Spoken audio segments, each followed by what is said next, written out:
তো হ্যালো বন্ধুরা, welcome back to me. তো কেমন আছো সবাই? আশা করছি সবাই খুব ভালো আছো আর আমিও খুব ভালো আছি। তো গতকালকে আমাদের এখানে ছিল হাটবার, আর হাটে গেছিলাম আমি সবজি বাজার করতে। তো সবজি বাজার করতে এসে আমার কিন্তু মাথায় হাত, মানে আমি বাজার করব নাকি বাড়ি ফিরে যাব এটাই আমি ভেবে পাচ্ছিলাম না। তো অনেক ঘোরাঘুরি করে তারপরে সিদ্ধান্ত নিলাম যে না, খেতে হলে তো বাজার করতেই হবে, না হলে তো খাওয়া বন্ধ থাকবে। তো সেই জন্য সবজি, মানে যেই সবজিরই দাম মানে জিজ্ঞাসা করি না কেন, মাথা পুরো ঘুরে যাচ্ছে আমার। লঙ্কা যেখানে আমরা 10 টাকায় 250 লঙ্কা পেতাম, এখন সেই লঙ্কার দাম হয়েছে 20 টাকা শ। পেঁয়াজ যেখানে 10 টাকা 15 টাকা কিলো ছিল, সেখানে 60 টাকা কিলো হয়েছে পেঁয়াজের। আর মানে কোনো সবজি তো ধরাই যাচ্ছে না, হাতই দেওয়া যাচ্ছে না। আলুর কেজি হয়েছে ভাই 34 টাকা 32 টাকা। তারপরেও সে আলু দেখলে মনে হয় না যে সেগুলো কিনি, কিন্তু আলু ছাড়া তো আমরা বাঙালিরা মানে মৃতপ্রায়। ঠিক আছে, বাঙালি হয়ে আলু খাবো না এটা কিন্তু একদম ভাবাই যায় না।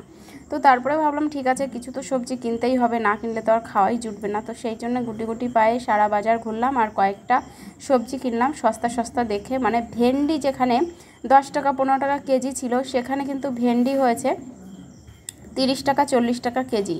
ঠিক আছে, মানে একদম কি আর বলবো, এত দ্রব্যমূল্য যে এত বৃদ্ধি হয়েছে, মানে সেটা যদি বাজারে না আসতাম তাহলে জানতে পারতাম না। হ্যাঁ, তো বর আমাকে 200 টাকা হাতে ধরিয়ে দিয়েছে আর বলেছে যে দাম দর কিনে জিনিসপত্র কিনবে। তো দাম দর ভাই কি কিনবো, কিছুই তো ধরা যাচ্ছে না। তারপরে যদি বলি যে একটু একটু কম নাও বা একটু বেশি দিয়ে একটু কম টাকা নাও, সেটা তো হবেই না।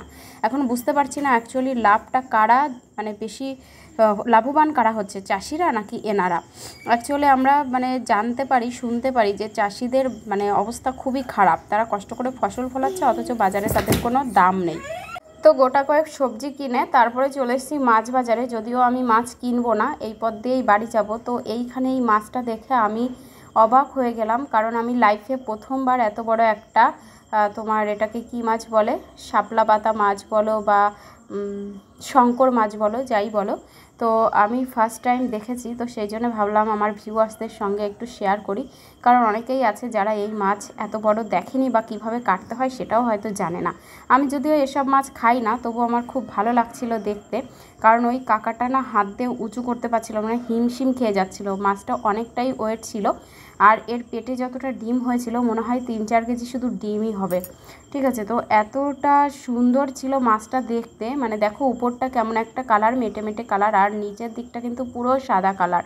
আর মাছটাতে পুরো তেল ভর্তি ছিল, মানে যখন কাটছিল তখন বোঝাই যাচ্ছিল যে এটা হচ্ছে মানে ভীষণই একটা তৈলাক্ত মাছ, মানে তেলযুক্ত মাছ। আর এই মাছ খেলে নাকি মানে অনেক উপকার আছে। ঠিক আছে, তাছাড়া আমরা তো জানি যে যাই হোক, চলো সবাই ভালো থেকো, টাটা।